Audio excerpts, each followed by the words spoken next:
మిత్రులు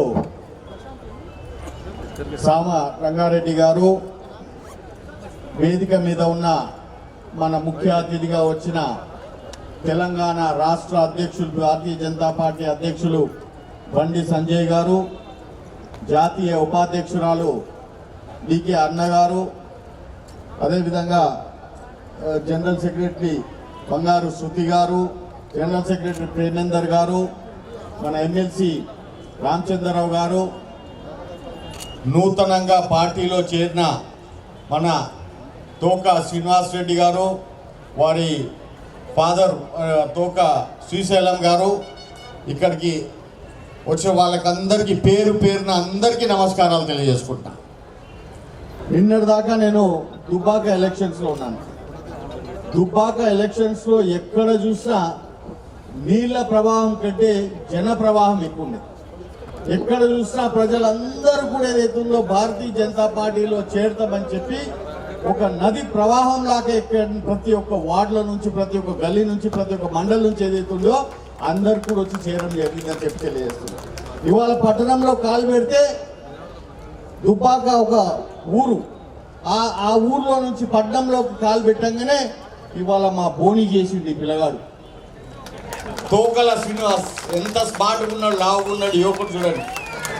ఈ యువకుని చూసిన తర్వాత బోని ఇది కార్పొరేట్ సిట్టింగ్ కార్పొరేటర్ ఏదైతున్నాడో మన భారతీయ జనతా పార్టీ వైపు వచ్చిందంటే నంబర్ 1 బోని ఇదే. అన్న నీ పర్మిషన్ తీసుకొని కాదు, నీ పర్మిషన్ తీసుకొని దీన్ని ఫస్ట్ డిక్లేర్ కూడా చేస్తున్నాం. రేపు జిహెచ్ఎంసీలో 100% ఇది విన్నింగ్ సీటు. 100% ఈ సీట్ ఏదైతుందో మళ్ళా కైవసం చేసుకోబోతున్నాం. ఈ యువకుని చూసి, మా యువకుని చూసి, మా అధ్యక్ష యువకుని కూడా చూసి ఏదైతున్నదో రేపు ఇక్కడ కూడా ఏదైతుందో నది ప్రవహించినట్టు మొన్నటిదాకా మీరు వానలు చూసి కదా, వాళ్ళ ఏది విధంగా నీళ్ళు కొట్టుకొస్తున్నాయో దానికంటే ఎక్కువ ఇవాళ ప్రజలందరూ కూడా కొట్టుకొచ్చి భారతీయ జనతా పార్టీలో ఇక్కడ మేయర్ మనం కాబోతున్నామని చెప్పి కూడా మీ అందరు నేను తెలియజేస్తున్నాను. అయ్యా కేసీఆర్ కేంద్రం నిధులు ఇవ్వలేదా? నేను కేంద్రాన్ని చూసి ఓట్లేసాను. ఏం చూసి వచ్చేద్దాం?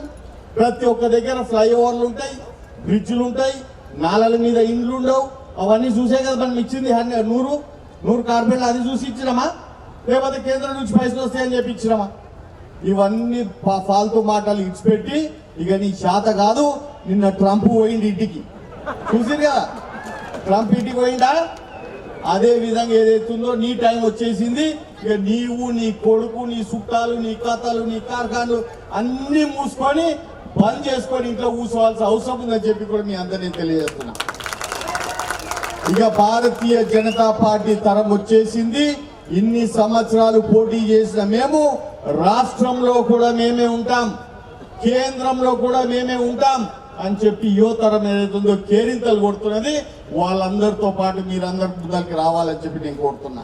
ఇవాళ మహిళలందరికీ కూడా నేను కోరేది ఒకటే, ఇన్ని ఏవైతే మీకు అన్ని ఇల్లు ఇస్తాను, అది ఇస్తాను, ఇది ఇస్తాను అని చెప్పి ఎన్నో మాయ మాటలు చెప్పిన కేసీఆర్ మాటలు ఇక మీరు మరవద్దు. అసలు ఒక్క మాట నమ్మాల్సిన అవసరం లేదని చెప్పి కూడా మీ అందరినీ తెలియజేస్తున్నా. ఇప్పుడు ఇచ్చేది ఏదో ఉంటే కేంద్రం నుంచి వచ్చిన పైసలను ఇక్కడ కూడా భారతీయ జనతా పార్టీ మీ అందరికి డైరెక్ట్ గా ఇస్తుందని సంగతి మీరు అందరు గుర్తుపెట్టుకోవాల్సిన అవసరం ఉంది. ఎక్కడ చూసినా, ఏ ఊర్లో చూసినా, ఏడ చూసినా ఇవ భారతీయ జనతా పార్టీ జెండానే ఎగిరేస్తాము. ఇదే పార్టీ ఏదైతుందో మేము అధికారంలో తీసుకొస్తాం. కాబట్టి మీరందరూ కూడా మాతో పాటు భాగస్వాములు కావాలని చెప్పి కోరుతూ ఇవాళ ఈ యువకుడు వచ్చినందుకు స్వాగతం, సుస్వాగతం తెలియజేసుకుంటూ ఈ అవకాశం ఇచ్చినందుకు. ఎందుకంటే ప్రతిమ విషయాలు ఏవైతున్నాయో ఇవన్నీ స్కీమ్లు అవి రాలే, ఇవి రాలే అన్నీ కూడా మీకు తెలిసిపోయి తెలిసా. సోషల్ మీడియా చూస్తున్నారు కదా, టీవీలు చూస్తున్నారు కదా, పేపర్లు చదువుతున్నారు కదా. ఇక మళ్ళా నేను చెప్పాల్సిన అవసరం లేదు. ఎవరైనా ఎదురుగా కనపడితే టీఆర్ఎస్ చెప్పు రాప్పుడు కొట్ట, ఇంకోసారి మా వాళ్ళకి రాకడానికి ఏమని చెప్పాలి, ఇంకోసారి మా వాళ్ళకి రాక మా గల్లీలకు రావద్దని చెప్పాలి. చెప్పి మేము చెప్తూనే ఉన్నాడా? సరే, జితేంద్ర కూడా చెప్తూనే ఉన్నాడు. అదే జితేంద్ర కూడా అదే చెప్తూనే ఉన్నాడు. కాబట్టి అదే విధంగా ఏదైతుందో రేపు ఏ డబ్బా చేసినా కానీ కమలం పువ్వు గుర్తు బయటికి రావాలి. ఒక దమ్మున్న నాయకుడు చెప్ప నుంచి సీనా ఉన్న మోదీ గారు రాజ్యంలో మనం ఉన్నాం. ఇవాళ మోదీ గారు బలం చూసిండ్రా, పాకిస్తాన్ లోపల గుసాయించి కొట్టిందా లేదా, చైనా వాళ్ళని అందరు ఏదైతున్నదో వెనక్కి పంపించిందా లేదా, రామ్ మందిర్ కట్టించిందా లేదా. కాబట్టి వీళ్ళందరూ కూడా ఇవాళ అనాల్సింది ఏంటంటే మోదీ మోదీ మోదీ అనే విధంగా ఏదైతుందో అందరం ముందుకు పోయి అందరం కూడా ఈడ తెలంగాణ రాష్ట్రంలో కూడా మోదీ పేరు వినిపించాల్సిన అవసరం ఉందని చెప్పి కూడా మీ అందరికి తెలియజేస్తూ ఈ అవకాశం ఇచ్చినందుకు అందరికీ ధన్యవాదాలు. జై భారత్ మాత.